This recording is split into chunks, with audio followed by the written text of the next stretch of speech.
এই জন্য আপনার আমার অবস্থা কি হবে আল্লাহ ভালো জানেন।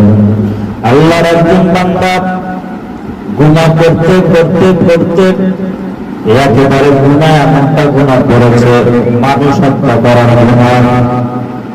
মানুষ হত্যা করেছে এক না দুই না, এক টানা একাধারে ৯৯ জন মানুষকে সে নির্দোষ মানুষকে হত্যা করেছে দুনিয়ার স্বার্থের কারণে। অথচ ইসলাম এটা নিষেধাজ্ঞা জারি করা হয়েছে, মানুষ হত্যা করা যাবে না, মহাপাপ। ৯৯টা গুনাহ করবার পর আল্লাহর ওই বান্দা চিন্তা করলো, আমি বুঝি মহা বড় পাপী হয়ে গেছি, আমার এখন কি উপায়, আমি এখন কি করব? আল্লাহর বান্দা এমন একজন মানুষ পাওয়ার পর জিজ্ঞাসা করলো, আপনি আমার পরামর্শ দেন, আমি এখন কি করব? এমন বড় পাপ তো আমি অপরাধ করিয়ে ফেলাইছি। ৯৯টা খুনের কথা শুনবার পর ওই আল্লাহর বান্দা বললেন, তুমি বড় পাপী অপরাধী, তোমার কোনো ক্ষমা নাই, যাও যাও।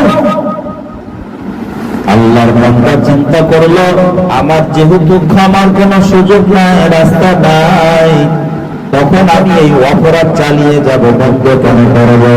সাথে সাথে ওই বান্দাকে হত্যা করে ফেললেন। হত্যা করবার পর আল্লাহর বান্দা এবার বাড়ির পথে রওনা। প্রতিমধ্যে এমন একজন আল্লাহওয়ালা মানুষের সাথে সাক্ষাৎ হয়ে গেল। আল্লাহওয়ালা মানুষ জিজ্ঞাসা করলেন, এমন গরম মেজাজ নিয়ে তুমি কোথায় রওনা করেছো? বলে, আপনি আমারে বলবেন না গরম মেজাজ, আপনি আমারে অপরাধী বলবেন না, আমি তো তওবা করে ফিরে আসতে চাই, আমি তওবার রাস্তা খুঁজতেছি। আল্লাহর বান্দা ওই আসামির এমন বক্তব্য শুনে বললেন, অবশ্যই অবশ্যই আল্লাহ তাআলা অবশ্যই তোমার অপরাধ মাফ করে দিবেন, তোমার তওবাটা যদি খাঁটি দিলে হয়ে যাবে। খাঁটি দিলে কেমন তওবা? আল্লাহ জীবনে যত অন্যায় করেছে আর করব না, মাফ করে দাও। মা বাবার কথা শুনে নাই, উস্তাদের কথা শুনে নাই, শিক্ষককে মানে নাই, মিথ্যা কথা বলেছি, একজন আরেকজনের সাথে হিংসা করেছি, দ্বন্দ্ব করেছি, ঝগড়া করেছি, এমন ভাবে মা বাবার অবাধ্য হয়ে অনেক গুনাহের কাজ করেছি। বাড়ি গেলে ছুটি পাইলে, সুযোগ পাইলে মোবাইল জানিয়ে গুনাহ করেছে, নাচ গান সিনেমা দেখেছি, গুনাহ করেছে, চোখের গুনাহ, অন্তরের গুনাহ, কানের গুনাহ, এমন গুনাহ করেছি, সুযোগ পাইলে শুধু গুনাহ করেছি, গুনাহ করেছি, অপরাধ করেছি, বারবার অপরাধ করেছি। আল্লাহ তো রহমান, আল্লাহ তো রহিম, আমি এমন অপরাধ করেছি, অন্যায় করেছি, আল্লাহ তো একটা নাম আছে রহমান, আল্লাহ তো একটা নাম আছে রহিম। আল্লাহ যদি বুঝাইতেছেন, খাঁটি দিলে যদি কেউ তওবা করে আর জীবনে গুনাহ করবে না, আর অপরাধ করবে না, আর অন্যায় করবে না। কারণ আমার বয়সের অনেক মেয়েরা, অনেক ছেলেরা, অনেক ছোট ছোট বাচ্চারা হঠাৎ হঠাৎ করে আল্লাহ পাকে সাড়া দিয়ে চলিয়া যাইতেছে। মাদ্রাসায় প্রশ্ন করতে আসতেছিল, সেদিন এক ঘটনা, মাদ্রাসা পড়ার জন্য রওনা করেছে, বাড়ি থেকে বের হয়েছে, মা বাবার কাছ থেকে বিদায় নিয়েছে। প্রতিমধ্যে এমন ভাবে হঠাৎ করে কি যেন হইল, কেউ বলতে পারে না, হসপিটালে নেওয়ার আগে আগে কনকাকিটা উড়িয়া চলিয়া গেল। এমনও জানা না কার কখন মৃত্যু হাজির হয়ে যাবে, কেউ আমরা বলতে পারি না। আল্লাহ বললেন, ও আসামি, অপরাধী সন্ত্রাসী, তুমি আল্লাহর খাঁটি দিলে ডাকো, খাঁটি দিলে যদি তুমি তওবা করতে পারো, অবশ্যই আল্লাহ তাআলা তোমাকে মাফ করে দিবেন। তুমি একজন ভালো মানুষের কাছে তওবা করতে পারো না। আসামি বললেন, আপনি আমার ঠিকানা দেন, কোথায় গেলে আমি এমন একজন ভালো মানুষ পেয়ে যাব? আল্লাহর বান্দার ঠিকানা দিয়ে দিলেন, সেই উদ্দেশ্যে আল্লাহর বান্দা ওই আসামি রওনা হয়ে গেল। হাঁটতেছে হাঁটতেছে হাঁটতেছে, হঠাৎ প্রায় সে আল্লাহওয়ালা বুজুর্গ মানুষের বাড়ির কাছাকাছি প্রায় পৌঁছে গেছে। হঠাৎ করে আল্লাহর বান্দার ডান পাখিটা বের হয়ে গেল, ইন্তেকাল হয়ে গেল। ইন্তেকালের পর জান্নাতের ফেরেশতারা তাকে নেওয়ার জন্য রওনা, জাহান্নামের ফেরেশতারা তাকে নেওয়ার জন্য রওনা। জাহান্নামের ফেরেশতা কেন নেওয়ার জন্য রওনা হয়ে গেল? বলে সে তো অনেক গুনাহ করেছে, অপরাধ করেছে, অন্যায় করেছে, তওবা তো করতে পারে না, এই জন্য জাহান্নামের ফেরেশতারা তাকে নেওয়ার জন্য রওনা হয়ে গেছে। জান্নাতের ফেরেশতা তাকে নেওয়ার জন্য কেন রওনা হয়ে গেল? বলে জান্নাতের ফেরেশতারা তাকে নেওয়ার জন্য রওনা হয়ে গিয়েছে, ওই বান্দা তো দিলে দিলে তওবা করেছে, আর কোনোদিন গুনাহ করবে না, অন্যায় করবে না, তওবা করতে চায়। আল্লাহ পাক রব্বুল আলামিন এমন পরিস্থিতিতে জিবরাইল আলাইহিস সালামকে পাঠিয়ে দিলেন সমাধান করার জন্য। আল্লাহ পাক রব্বুল আলামিনের হুকুম পাওয়া মাত্র জিবরাইল আলাইহিস সালাম আল্লাহ পাকের ফেরেশতা ওইখানে অবতরণ করলেন। এইবার জান্নাতের ফেরেশতাদেরকে বলতেছে, জাহান্নামের ফেরেশতাদেরকে বলতেছে, ও জান্নাতের ফেরেশতা, ও জাহান্নামের ফেরেশতারা, আল্লাহ পাক রব্বুল আলামিন এদিকে গোপনের জমিনকে অর্ডার করে দিল। ওখানে একটা ফয়সালা শোনানো হইল, ওই গুনাহগার যদি যেখানে তওবা করার জন্য যাইতেছিল, ওই পথ যদি অল্প হয় আর ওখান থেকে তার বাড়ির পথ যদি বেশি হয়, তাহলে জান্নাতের ফেরেশতারা নিয়ে যাবে। আর যদি তওবাকারীর পথ যেখানে যাইতেছিল এই পথ যদি কম হয় আর যদি বাড়ির পথ বেশি হয়, তাহলে জাহান্নামের ফেরেশতারা নিয়ে যাবে। এমন পরিস্থিতিতে আল্লাহ পাক রব্বুল আলামিন দয়া করলেন, মায়া করলেন। কেমন আল্লাহ পাকের মায়া! আল্লাহ পাক জমিনকে অর্ডার করে দিলেন, ও জমিন, ওই আমার বান্দার বাড়ি থেকে তার পর্যন্ত পথটা দীর্ঘ করে দাও, আর তার কাছ থেকে আল্লাহওয়ালা বান্দার বাড়ির পথটা অল্প খাটো করে দাও। জমিনে অবস্থা হয়ে গেল। ফায়সালা করবার পর মাপ দিয়ে দেখা গেল ওই বান্দা যে বাড়িতে তওবা করার জন্য যাইতেছিল, যার কাছে তার বাড়ির পথটা খাটো হয়ে গেল, আর এদিকে তার বাড়ির পথটা লম্বা হয়ে গেল।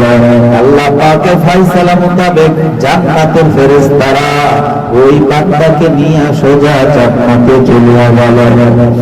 এমন মায়ার আল্লাহ!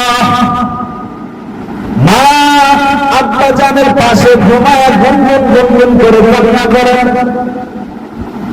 স্বামী জিজ্ঞাসা করলো, তুমি আমার কেন কান্না করতেছো? বলে, আমার সন্তান মাদ্রাসায় যাওয়ার জন্য রওনা হয়ে গিয়েছিল, এটা দাবি করে ওটা দাবি করেনি, এটা চায় ওটা চায়, আমি দিতে পারি না। একটু গরম মেজাজ দিয়েছি যে কারণে আমার সন্তান, আমার মেয়েটা আমার সাথে আর কথা বলে না। একটা সপ্তাহ আমার মা বলে ডাকে না, এই কষ্ট আমার খানা নাই, ঘুম নাই, আমার সন্তান আমার সাথে কথা বলে না। স্বামী ডাকতে বলতেছে, ও বিবি আমার, তুমি ধৈর্য ধারণ করো, অবশ্যই সন্তান মেয়েটা অবশ্যই কথা বলবে, তোমাকে মা বলে ডাক দিবে। বলে, সেই সময়টুকু তো আমার ধৈর্য ধারণ করা সম্ভব হইতেছে না, আমার সহ্য করা সম্ভব হচ্ছে না। ও স্বামী, তুমি তো জানো না আমি তো মা, আমার এই পেটে আমি আমার সন্তানকে ধারণ করেছি, আর কত কষ্ট করে তার দুনিয়ার মুখ দেখালাম, এত সহ্য করে এত কষ্ট করে তার আমি লেখাপড়া শিখাইছি, বড় করে তুলেছি। তুমি তো জানো না, তুমি তো বাবা, আমি মা, আমি জানি আমি মা কি জিনিস, আমার সন্তান কি। হঠাৎ গভীর রাত, মেয়ের ঘর থেকে মায়ের ঘর একটু দূরত্বে, হঠাৎ করে আস্তে আস্তে করে আসিয়া গভীর রাত্রে সন্তান মা দরজার কাছে দাঁড়ায় মা বলে ডাক দিল। মা বলে ডাক দেওয়া মাত্র মা লাফ দিয়ে উঠিয়া সন্তানের ডাকের জবাব দিয়ে দরজা খুলিয়া দিয়ে বুকে জড়া ধরল। ওইখানে যারা আছেন, আমি আপনাদের কাছে শুনতে চাই, ওই মা বাবার মায়ার থেকে কি আমার আল্লাহর মায়া কম? আল্লাহ পাকের এত মায়া, এত মায়া, আল্লাহ পাকের মায়ার সাথে কারো তুলনা নাই, আল্লাহ পাকের দয়ার সাথে কারো তুলনা নাই।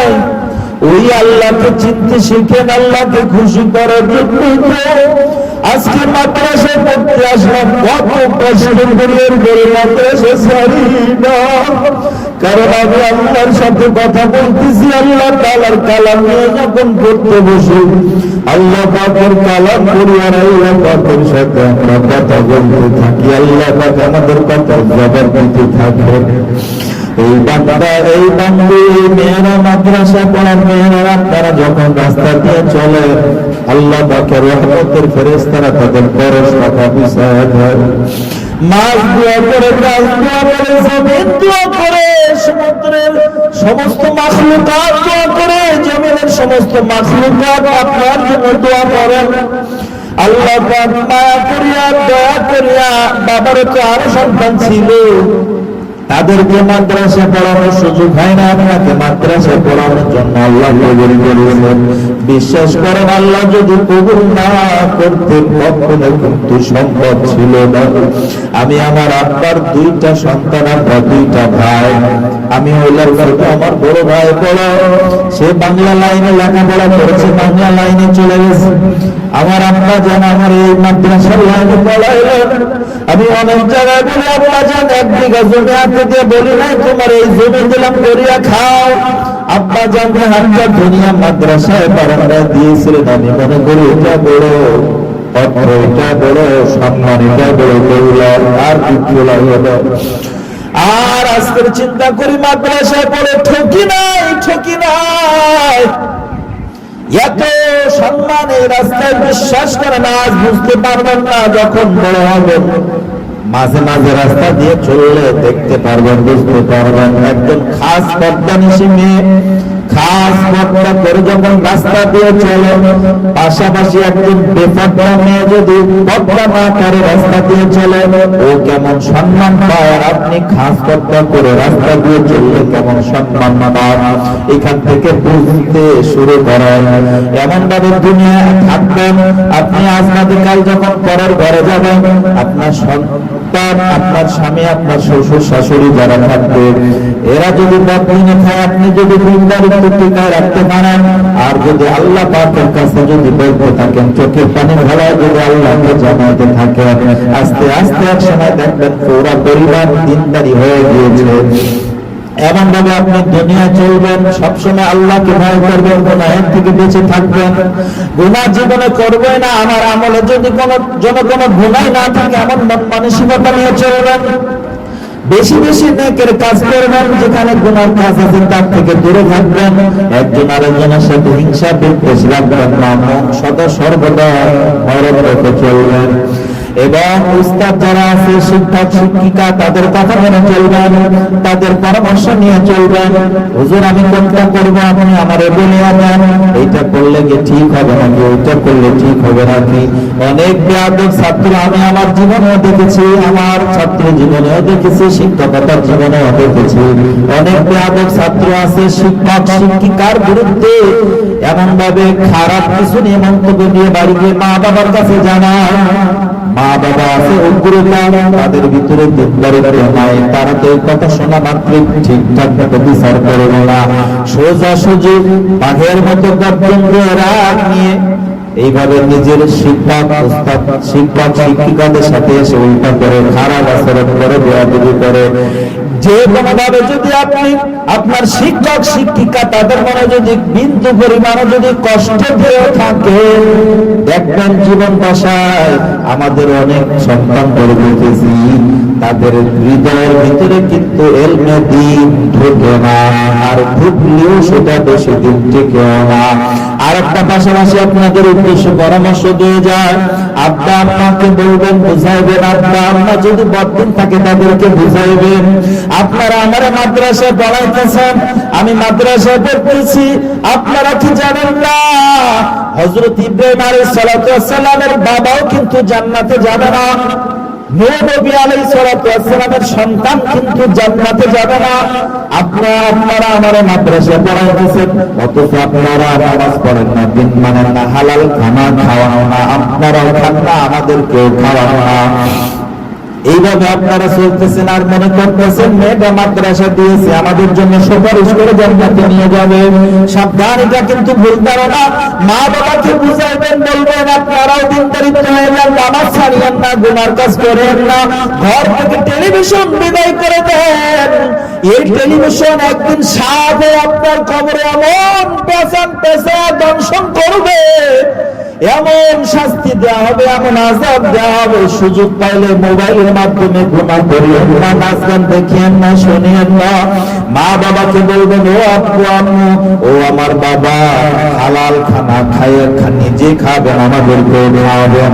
আপনি যদি হালাল খানা না খান, আপনার হারামের মাধ্যমে আপনার সন্তান, আমি মাদ্রাসায় পড়তেছি, আল্লাহ পাক আমাকে দিবেন না, ইলম শিক্ষা করার সুযোগ করার দিবেন না, বরং আমি এত চেষ্টা করতেছি এরপর আমার ব্রেনের ভিতরে ঢুকতেছে না।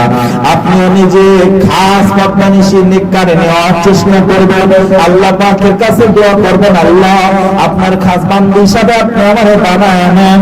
আপনার যদি ঠিক মতো যদি বাথরুম ইস্তেঞ্জা থেকে পবিত্রতা ঠিকঠাক মতো হাসিল না করেন, দেখবেন আপনার ব্রেনটা কেমন যেন এলোট ঢুকতেছে না।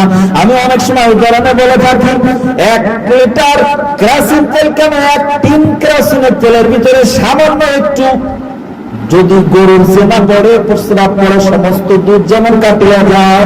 আবার আমি অনেক সময় বলিয়া থাকি, ব্যয় সাহেব বাড়ি আসছে, ব্যয় সাহেবকে খাওয়ানোর জন্য দুধ আপনি অন্য জায়গা থেকে ক্রয় করে আনলেন, কিনে আনলেন। এই দুধটা আপনি ব্যয়কে খাওয়াবেন, ব্যয়ের প্রশংসায় পঞ্চমুখ হয়ে যাবেন, এমন নিয়ত করেছেন। এই দুধটা এবার আপনি ব্যয়কে খাওয়াচ্ছেন, যে পাতিলটাই করে, পাতিলটা ছিল কেরোসিনের পাতিল, ওই কেরোসিনের পাতিলের ভিতরে দুধটা রাখে আপনি ব্যয়কে খাওয়াবেন। আপনারা জবাব দেন, ব্যয় সাহেব খুশি হওয়ার থেকে বরং রাগ করবেন কিনা? অবশ্যই রাগ করবেন, ঘৃণা করবেন। কেরোসিনের পটের ভিতরে আমার কেন ব্যয় দুধ খাওয়াইল? এত জঘন্য ব্যয়, এত খারাপ ব্যয়, এমন ভাবে আপনারে খারাপ বদনাম করবে। তেমন ভাবে আপনি নিজে খেয়াল করবেন, আপনার দিলের ভিতরে কেন ইলমে দ্বীন ঢুকতেছে না? তাহলে কি আপনি মিথ্যা কথা বলেন নাকি? তাহলে কি আপনি কারোর সাথে হিংসা করে চলেন নাকি? তাহলে কি আপনি উস্তাদ, শিক্ষক, শিক্ষিকাদের বিষয় খারাপ মন্তব্য ভিতরে আপনার রেখেছেন নাকি?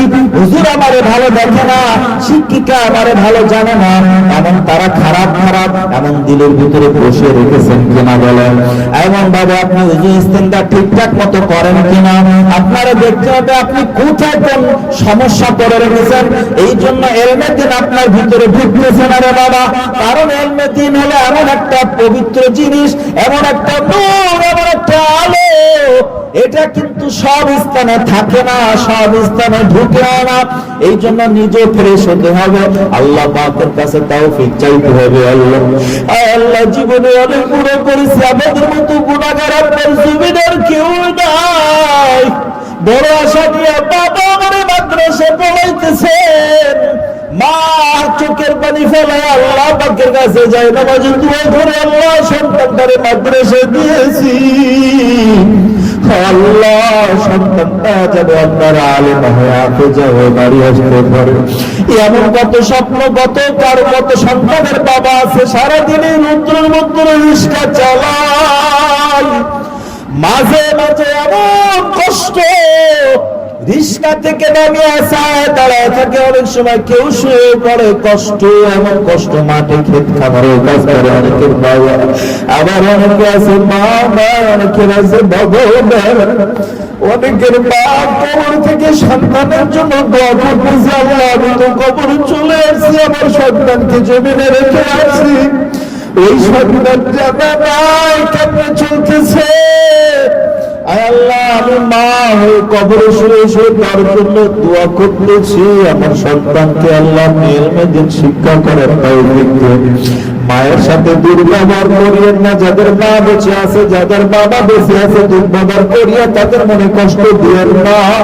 কারণ মা বাবা এমন একটা জিনিস যার নাই, মাঝে মাঝে তার পাশে বসিয়ে শুনিয়ে, তোর তো মা নাই, তোর জীবন কেমনে কাটে বল।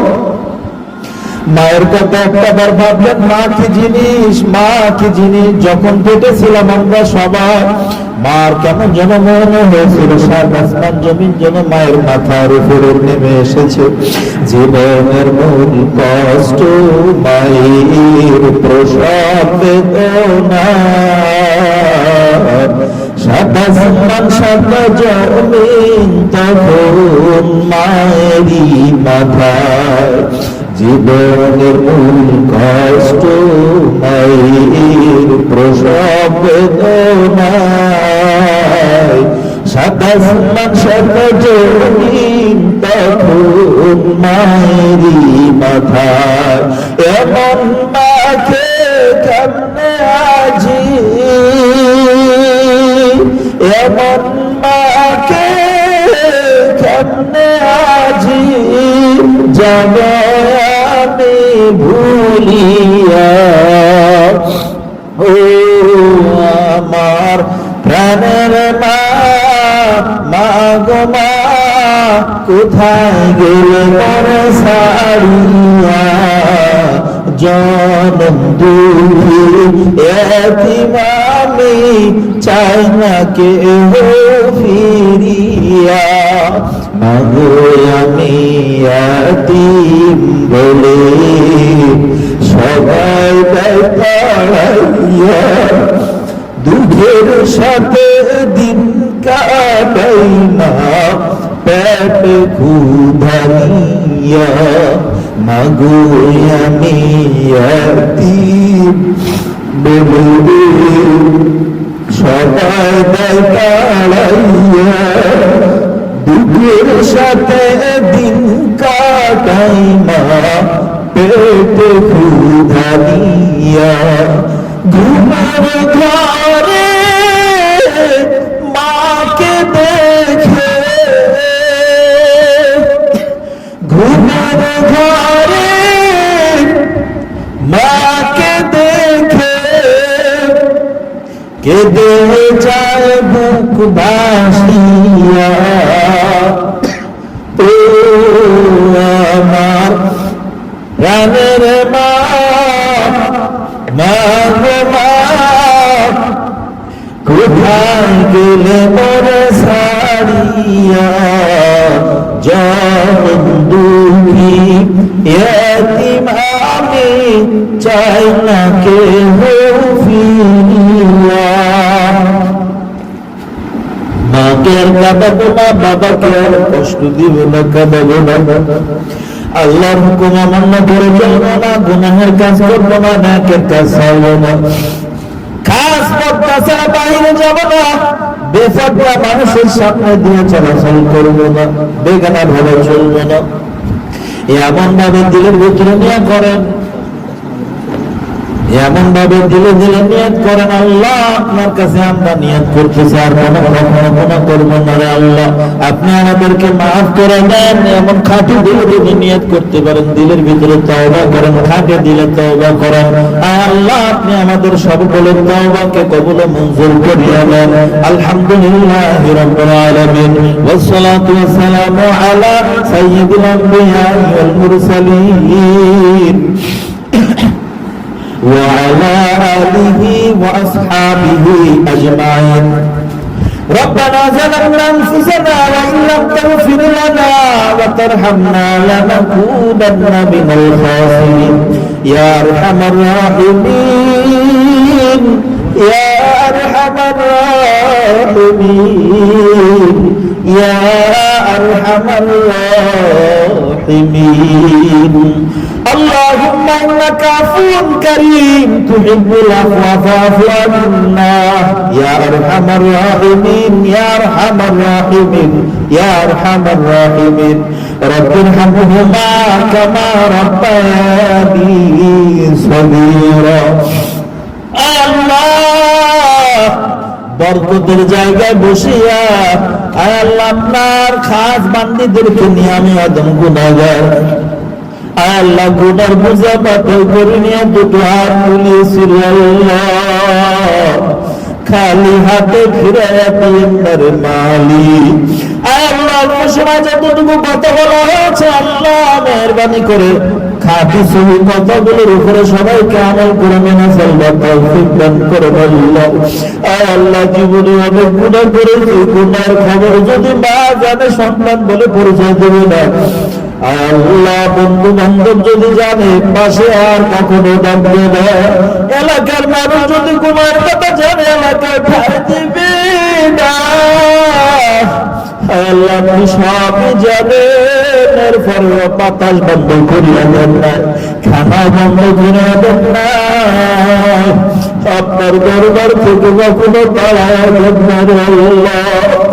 আল্লাহ আপনি তো রহমান, আপনি তো রহিম, আপনার মতো দয়ার কেউ না। জানি না কোন দিন মালাকুল মাউত পাশে হাজির হইয়া যায়, কোন দিন জানা না লাশ আমি পড়িয়া থাকবো। আল্লাহ মা বাবা কান্না করবে, আমার সন্তান নাই, ভাই বোন কান্না করবে, ভাই ভাই বোন নাই, এলাকার মানুষ কান্না করবে, কান্নার পড়িয়া যাইবে। অল্প সময়ের ভিতরে গোসল দিয়া কাপড়ের কাপড়ে পেঁচাইয়া জলের মতো কাপড় করে নিয়ে শেষ বিদার পালকিতে করে আমার একটা জায়গায় সবাই বিদায় দেওয়ার জন্য রওনা হয়ে যাবে। আমি বারবার কান্না করে বলবো কেউ আমার শুনবে না। এমন একটা ঘর সাথী নাই, বাতি নাই, এমন একটা ঘরে জলের মতো আমার বিদায় করে দিয়ে সবাই যার যার মতো চলে আসবে। আল্লাহ ওই দিন আপনি ছাড়া তো পাশে কেউ পাবো না। আল্লাহ আমাদের জিন্দেগির গুনাহের কথা মনে করে আপনার কাছে খাটি দিলে তওবা করতেছি। আল্লাহ আর গুনাহ করব না, আর অন্যায় করব না। আপনি আমাদের সবার তওবাগুলো কবুল করে আনেন। জীবনে না করিলাম বন্দেগি, গুনাহ করে কাটাইলাম জিন্দেগি, তওবা করে আবার তওবা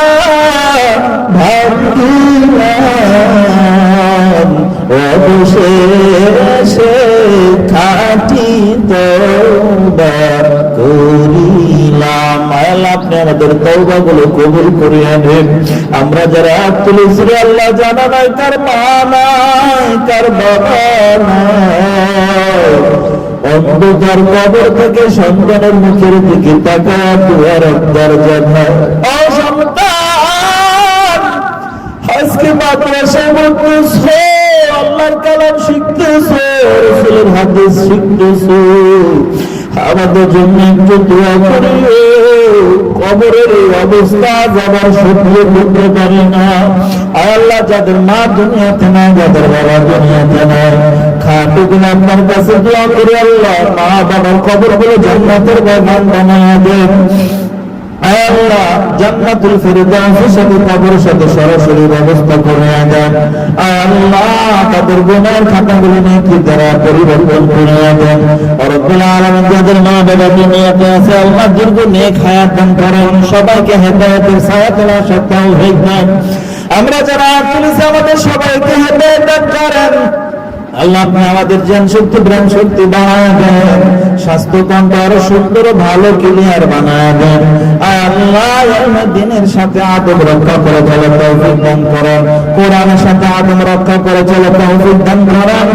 আল্লাহ মেহরবানি করে সবাইকে আপনি হাফিজ আলেম দিনদারি খাস করতেন শাহাদাত নিকরে নেওয়ার তৌফিক দান করেন। হিংসা বিদ্বেষ বাদ দিয়ে আল্লাহ মিনিমিশে একসাথে সবাইকে থাকার তৌফিক দান করেন। যার যে সমস্যা আছে সমাধান দান করেন, যার মনের ভিতরে যে নেক দোয়া আছে আল্লাহ কবুল করে নেন।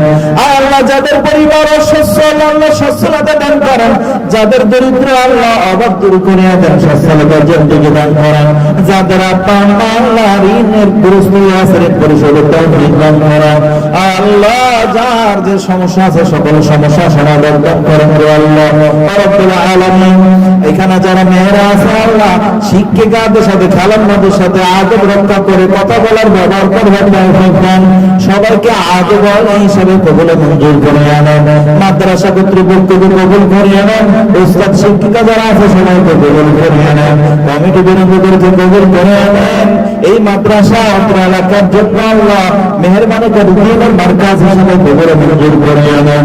রব্বুল আলামিন মৃত্যুর সময় ঈমানের হালতে কালেমা পড়তে পড়তে মৃত্যুবরণ করার তৌফিক দেন। রাসূলের মহব্বতে আপনি আমাদের দোয়া মোনাজাত কবুল করে আনেন। ওয়া সাল্লাল্লাহু তাআলা আলা খায়রিল কুরুনি আরশিহি মুহাম্মাদিন ওয়া আলিহি ওয়া আসহাবিহি আজমাইন। আমিন আমিন আমিন। ওয়ালহামদুলিল্লাহি রাব্বিল আলামিন।